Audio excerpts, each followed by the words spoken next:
মাছ প্রিয় বাঙালির ভাতের পাতে মাছ না হলে চলে না। তা আজ আমি একটা ভাঙর মাছের রেসিপি নিয়ে হাজির। এই ভাঙর মাছ কিন্তু একটি পুষ্টিকর মাছ। হ্যালো ফ্রেন্ডস, রুবিস কুকারি 2 থেকে আমি রুবি বলছি। আজকের রেসিপি ভাঙর মাছের ঝোল। এই মাছের নাম আপনারা কে কে শুনেছেন সেটা অবশ্যই কমেন্ট বক্সে জানাবেন। তবে আমি কিন্তু এই ভাঙর মাছটাকে দেখতে অনেকটা বলবো পার্শে মাছের একটা বড় আকার। পার্শে মাছের সাথে এই মাছের ভীষণ মিল, এবং এই মাছটা যদি একটু পাতলা ভাবে রান্না করা যায় তাহলে অসাধারণ লাগে। তা আজকে কোনো ঝামেলা ছাড়া আমি খুব সিম্পল পদ্ধতিতে এই ভাঙর মাছের ঝোল রান্না করে দেখাচ্ছি, আপনারা দেখুন। আমি এখানে 700 গ্রাম একটা ভাঙর মাছ বাজার থেকে কিনে এনে ভালো করে পরিষ্কার করে ধুয়ে নিয়েছি। এবার মাছটার থেকে মোট 8 পিস বেরিয়েছে, মাথা এবং লেজা সহ। তা প্রথমেই মাছটাকে ম্যারিনেট করে নিতে হবে। নিলাম নুন আর হলুদ, আমি নিলাম স্বাদ মতো লবণ আর 1 টিস্পুন হলুদ। ভালো করে মেখে নিচ্ছি। মাছের যাতে দু পিঠেই এই হলুদটা লাগে এবং নুনটা লাগে সেভাবে মেখে নিতে হবে। ভালো করে মেখে নিয়েছি। এবারে 15 মিনিটের জন্য আমি ম্যারিনেটে রেখে অন্যান্য ইনগ্রেডিয়েন্টসগুলো দেখিয়ে দিচ্ছি। নিয়েছি দুটো মাঝারি সাইজের আলু। আলুর খোসা ছাড়িয়ে নিচ্ছি। খোসা ছাড়ানো হয়ে গেছে, আমি এগুলো ফেলে দিচ্ছি। এবারে আলুগুলোকে আমি পিস করে নেব লম্বা লম্বি ভাবে। তা আমি দুটো আলুকে মোট 8 পিস করে নিচ্ছি। মাছের পরিমাণ অনুযায়ী আমি আলুর কেটে নিচ্ছি। 8 পিস মাছের জন্য আমি 8 পিস আলু কেটে নিলাম। আলু কাটা হয়ে গেছে, আমি এবার জল দিয়ে আলুটাকে ভালো করে ধুয়ে নিচ্ছি। আলু ধোয়া হয়ে গেল, সবকিছু রেডি। এবার আমি রান্নাটা শুরু করছি। আমি রান্নাটা করব সর্ষের তেলে।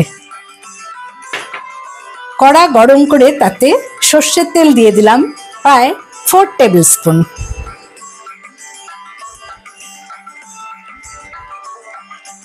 তেল গরম হয়ে গেছে, আমি এখন একে একে মাছগুলো ভেজে নেব।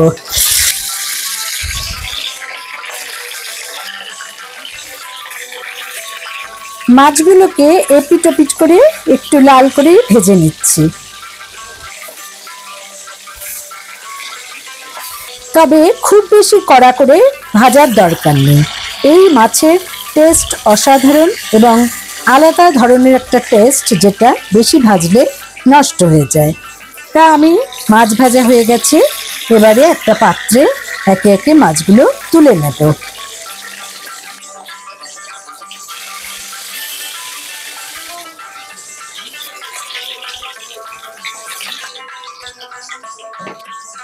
সেকেন্ড ব্যাচে আরো কিছু মাছ আমি ভেজে নিচ্ছি।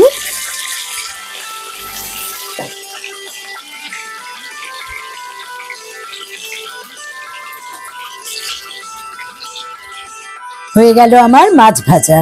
ফোড়নের জন্য নিয়েছি গোটা জিরে, দুটো শুকনো লঙ্কা, দুটো তেজপাতা। প্রথমেই দিয়ে দিলাম দুটো শুকনো লঙ্কা, 1/2 টিস্পুন গোটা জিরে আর দুটো তেজপাতা। ফোড়নটা যখন ভাজা হয়ে যাবে তখন আমি এতে অ্যাড করে দেব লম্বা লম্বা করে কেটে রাখা আলু।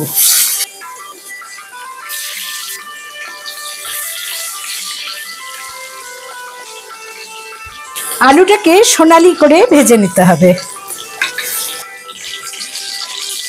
আমি মিডিয়াম ফ্লেমে আলুগুলোকে ভেজে নিচ্ছি। আলুগুলো গোল্ডেন করে ভাজা হয়ে গেছে, আমি এবারে নিয়ে নিচ্ছি আদা বাটা, জিরে গুঁড়ো, ধনে গুঁড়ো, কাশ্মীরি লাল লঙ্কার গুঁড়ো, লাল লঙ্কার গুঁড়ো, হলুদ গুঁড়ো, গরম মশলার গুঁড়ো। এবার আমি প্রথমে যেটা দেবো সেটা হলো 1 টেবিল স্পুন আদা বাটা।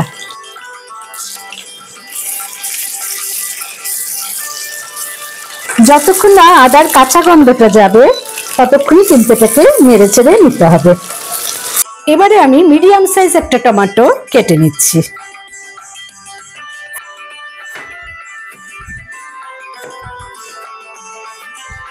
ছোট ছোট করে পিস করে নিচ্ছি। একটা মিক্সিং জারে আমি নিয়ে নিচ্ছি। আমি দুটো কাঁচা লঙ্কা এর মধ্যে দিয়ে দিচ্ছি আর সামান্য জল অ্যাড করে একটা পেস্ট বানিয়ে নেব। আমার পেস্ট রেডি। এবার আমি এই টমেটো পেস্টটা অ্যাড করে দেব। মিক্সিং জার ধুয়ে আমি সামান্য জল এতে অ্যাড করে দিলাম। এবারে কাঁচা টমেটোর গন্ধটাও যতক্ষণ না যাবে ততক্ষণ এটাকে নেড়ে নিতে হবে। মশলা অনেকটাই ভাজা হয়ে গেছে, আর কাঁচা গন্ধটা নেই। আমি এবারে এতে অ্যাড করে দিচ্ছি 1 টিস্পুন জিরে গুঁড়ো, 1 টিস্পুন ধনে গুঁড়ো,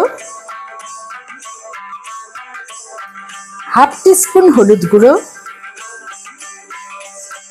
1 টিস্পুন কাশ্মীরি লাল লঙ্কার গুঁড়ো, 1/2 টিস্পুন লাল লঙ্কার গুঁড়ো।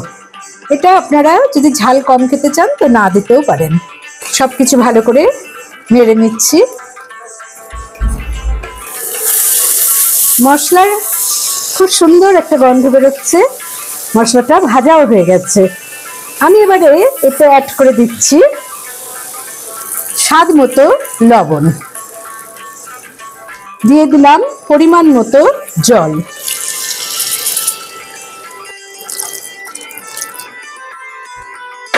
সবকিছু একবার নেড়ে নিচ্ছি। আমি 5টা কাঁচা লঙ্কা নিয়েছি। কাঁচা লঙ্কাগুলোকে একটু চিড়ে নিতে হবে।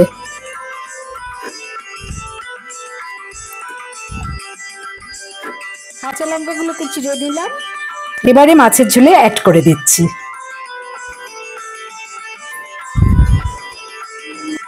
এবারে ঢাকা দিয়ে মিডিয়াম টু হাই ফ্লেমে আমি 5 মিনিটের জন্য রেখে দেব। 5 মিনিট হয়ে গেছে, আমি ঢাকাটা খুলে দিলাম।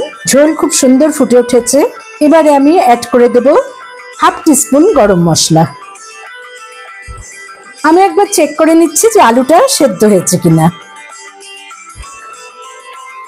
খুবই সুন্দর সেদ্ধ হয়ে গেছে।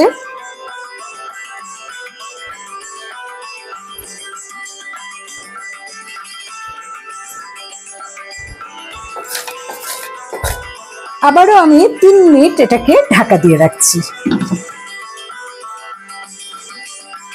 3 মিনিট হয়ে গেছে, আমি ঢাকা খুলে দিলাম। গার্নিশিং এর জন্য কিছু ধনেপাতা আমি কুচিয়ে নিচ্ছি।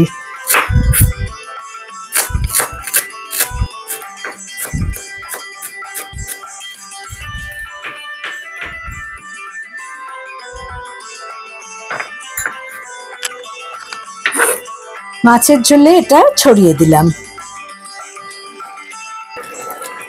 আমার রান্না হয়ে গেছে। আমি ঢাকা দিয়ে স্ট্যান্ডিং পয়েন্টে 5 মিনিট রেখে দিচ্ছি। 5 মিনিট হয়ে গেছে, আমি এবার একটা সার্ভিং বলে মাছগুলোকে নিয়ে নিচ্ছি। দেখুন কত সুন্দর দেখতে হয়েছে, খেতেও কিন্তু এইভাবে রান্না করলে অসাধারণ লাগে।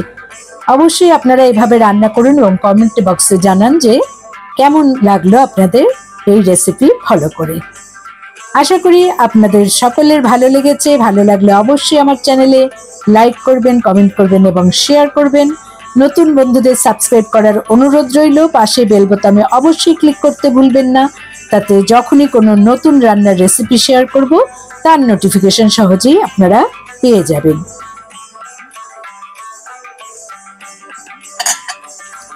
সত্যি অসাধারণ এই রেসিপি। Thanks for watching.